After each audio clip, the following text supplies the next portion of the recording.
নমস্কার বন্ধুরা, স্বাগতাস কিচেন চ্যানেলে তোমাদের সবাইকে স্বাগত জানাচ্ছি। আমি আজকে বানাচ্ছি প্লেন ম্যাগি। একদম সবজি ছাড়া, কোনো মশলাই তেমন কিছু দেব না।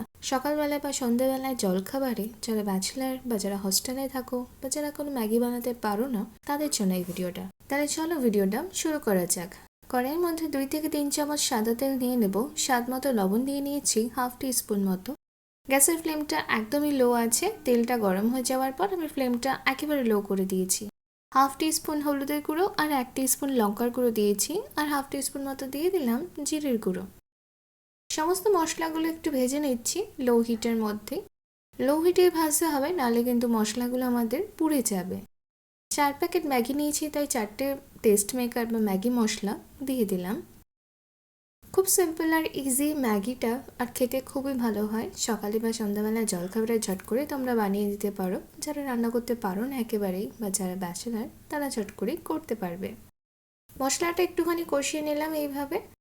যেহেতু 4 প্যাকেট ম্যাগি আছে, তাই 4 কাপ আমি গরম জল করে নিয়েছি।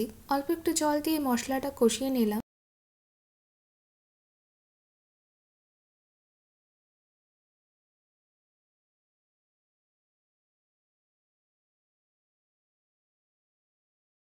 যখন তেলটা ছেড়ে গেল, তখন এর মধ্যে পুরো গরম জলটা দিয়ে দিচ্ছি।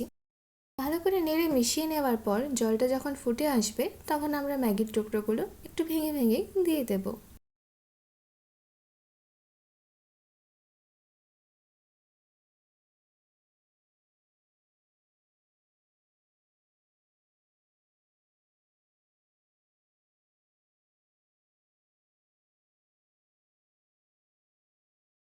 এবার আর কিছুই না, হাই হিটে 2 থেকে 3 মিনিট ফুটিয়ে নেওয়ার পরেই আমাদের ম্যাগি একদম তৈরি হয়ে যাবে।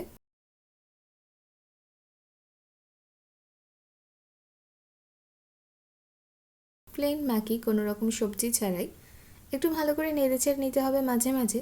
তোমরা চাইলে ম্যাগির টুকরোগুলো একটু কুচি করে দিতেই পারো, বা আমার মতো এরকম বড় টুকরো দিতে পারো। 4টে ম্যাগির জন্য এখানে 4 কাপ জল নিয়ে নিয়েছি আমি। জলটা ভালো করে ফুটে যাওয়ার পরেই ম্যাগিটা দিতে হবে।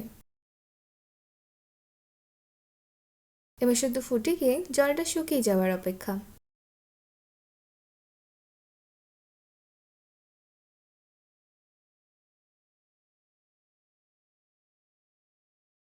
গোলমরিচের গুঁড়ো দিয়ে দিচ্ছি হাফ টিস্পুন মতো। যেহেতু আমি একটু ঝাল পছন্দ করি, সেই জন্য ঝালটা দিচ্ছি। তোমরা তোমাদের স্বাদ মতো কম বেশি নুন ঝালটা দিয়ে দেবে।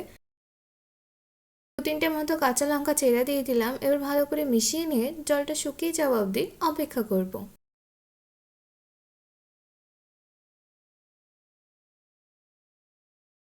দেখো, এখানে আমার plane Maggi, simple plane Maggi একদম তৈরি হয়ে গেছে। সকালবেলায় বা সন্ধ্যাবেলায় জলখাবারের জন্য একদম পারফেক্ট একটা রেসিপি। তাহলে চলো আমরা গরমে এটাকে পরিবেশন করে ফেলি। চাইলে এর ওপর দিয়ে একটুখানি ডিম সেদ্ধ দিয়ে তোমরা খেতেই পারো, খুব ভালো লাগে খেতে। আর ভিডিওটা যদি তোমাদের ভালো লাগে, তাহলে অবশ্যই লাইক, কমেন্ট, শেয়ার আর সাবস্ক্রাইব করে দিও আমার চ্যানেলটাকে। যারা ফেসবুক পেজে দেখছো, অবশ্যই পেজটাকে ফলো করে দিও। আর আমার চ্যানেলটাকে সাবস্ক্রাইব করে দেওয়ার অনুরোধ রইল তোমাদের কাছে। ধন্যবাদ।